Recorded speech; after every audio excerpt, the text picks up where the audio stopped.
So the GM managed to finesse his way to trade Kuzma Sorias along with KCP, Montrezl Harrell, and a first round pick for Westbrook, and I think this is gonna bite the Lakers in the ass. So the problem I have with this trade is two things. Number one, what the Lakers gave up, and number two, what they got back in return. In other words, the entire fucking thing. Because this shit is a mess, not only for the Lakers, but also for the Wizards.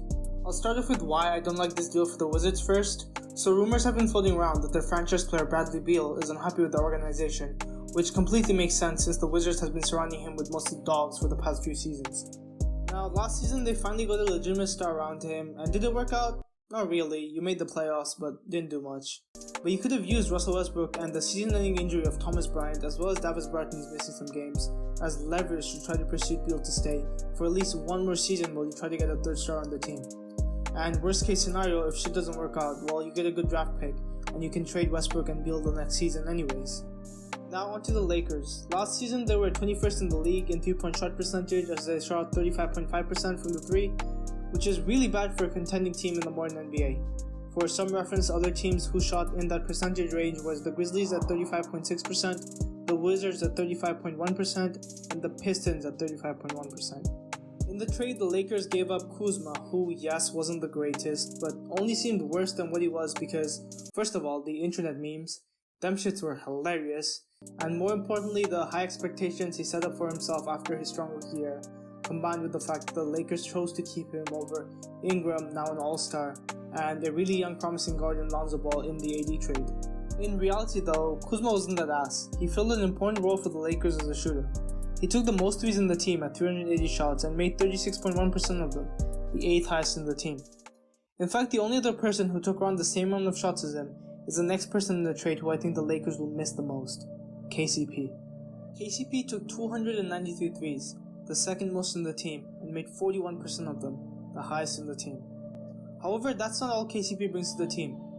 You see, the Lakers had the number 1 defensive rating in the regular season, and KCP played a huge part in that. If you don't believe me, believe Frank Vogel, who compared KCP's defensive impact to the greatest athlete of all time, Alex Caruso.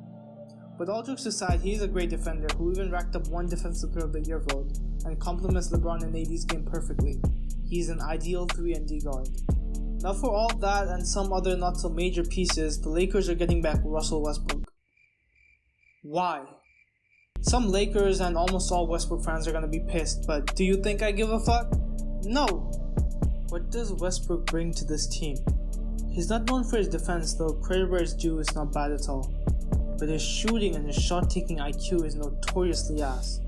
Dude shot 31.5% from the 3 last season on 273 attempts, which is ass for a team with 2 other non-shooters. LeBron over the last few years has developed into a respectable shooter, shooting at 36.5% from the 3 last season, while AD on the other hand was working at a construction site with the amount of bricks he threw up, as he shot 26% from the 3 last season.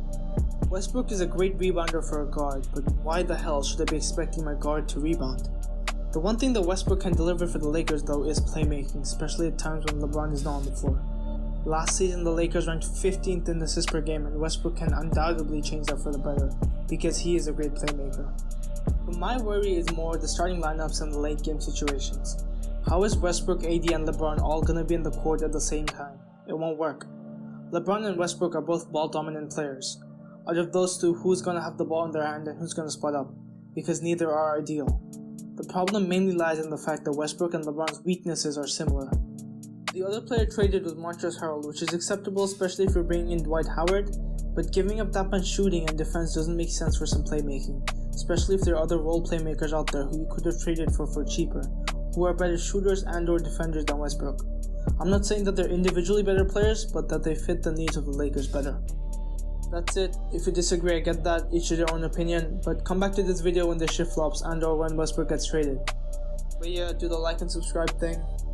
I'll post eventually, promise.